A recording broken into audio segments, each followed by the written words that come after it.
150થી વધારે દીકરા દીકરીઓ અમારી સમક્ષ આવ્યા અને એમણે કીધું મા કામલમમાં અમે જીએનએમ કોર્સ કરવા માટે એડમિશન લીધું, અમારું ઓરિજિનલ ડોક્યુમેન્ટ અમે જમા કરાવ્યું છે, 2,97,000 જેટલી અમે ફીસ આપી છે, 3 વર્ષ દરમિયાન અમને કોઈ સ્કોલરશીપ પણ આપવામાં નથી આવી કે અમને કોઈ જાતની કોચિંગ કે તાલીમ આપવામાં નથી આવી કે અમે આજ દિન સુધી કોઈ કોલેજ કે યુનિવર્સિટી પણ જોઈ નથી. ત્યારે અમે પોતે ધારાસભ્ય તરીકે 6 નવેમ્બરના રોજ ત્યાં મુલાકાત લઈએ છીએ અને ત્યાં જોઈએ છે તો તમામ બોગસ ટ્રસ્ટ આ આદિવાસી વિસ્તારમાં ચાલે છે. એ બાબતને લઈને તમામ વિદ્યાર્થીઓ સાથે અમે 11 નવેમ્બરના રોજ નર્મદા પોલીસ અધિક્ષકને આ બાબતની તપાસ કરવા અને અમારા બાળકોને એમનું ઓરિજિનલ ડોક્યુમેન્ટ મળે, એમણે ભરેલી ફી પાછી પરત મળે અને એમને સ્કોલરશીપ મળે અને એમને આગળ કોઈ સંસ્થા દ્વારા 3 વર્ષ જીએનએમની તાલીમ આપીને એમને ઉત્તીર્ણ કરવામાં આવે એવી અમે માંગ કરી હતી. પણ આજે 10 દિવસથી પણ વધારે દિવસ થવા છતાં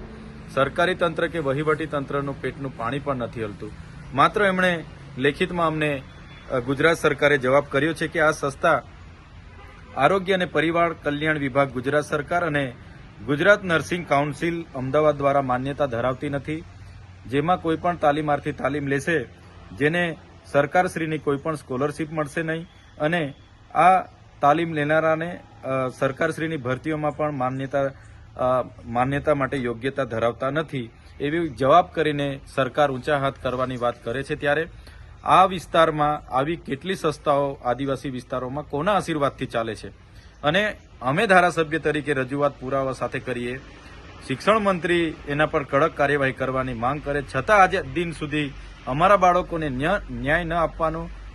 શું કારણ છે, કોનો હાથ છે, કોના આશીર્વાદ છે? ત્યારે અમે આવતીકાલે આ તમામ વિદ્યાર્થીઓને અપીલ કરીએ છીએ. આવતીકાલે તારીખ 21 ગુરુવારના રોજ 11 કલાકે નર્મદા કલેક્ટર અને નર્મદા એસપી કચેરી આપણે સૌ જવાનું છે અને આપણા ઓરિજિનલ ડોક્યુમેન્ટ મળે અને આપણી સ્કોલરશીપ જે પણ લોકોની બાકી છે એ મળે, જે પણ લોકોની ફીસ બાકી છે એ પણ આપણને રિટર્ન મળે. એવા તમામ વિદ્યાર્થીઓ માટે અમે પ્રયાસ કરવા જઈ રહ્યા છે. ત્યારે તમામ વિદ્યાર્થીઓ આવતીકાલે સમયસર પહોંચે એવી આપ સૌને અમે નમ્ર અપીલ કરીએ છીએ.